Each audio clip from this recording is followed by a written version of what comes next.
Allemaal werking, dat is begrepen. Al 12 jaar zit hij bij de brandweer. Frank Gijlen uit Stevensweert.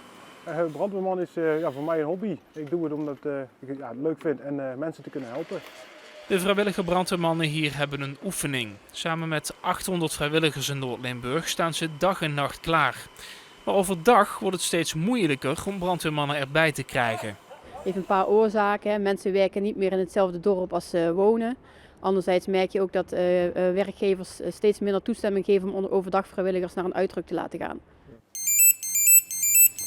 Want als de pieper gaat, roept de plicht. En laat de brandweerman alles uit zijn handen vallen.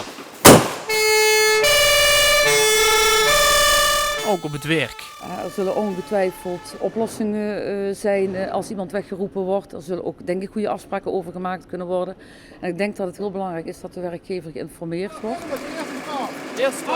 Mijn werkgever is er zelf heel blij mee dat ik brandweerman ben, want ik ben dan ook gelijk BNV'er op het werk. En ik weet ook zo heel veel dingen van voor brandveiligheid en zo.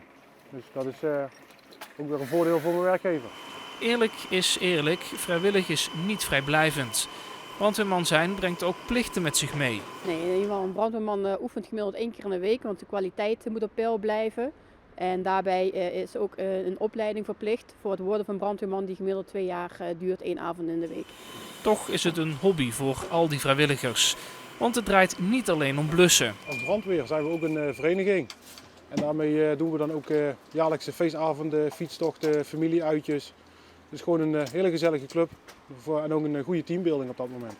Volgend jaar gaat het korps in Noord-Limburg aan de slag met bedrijven om het vrijwilligerstekort aan te pakken.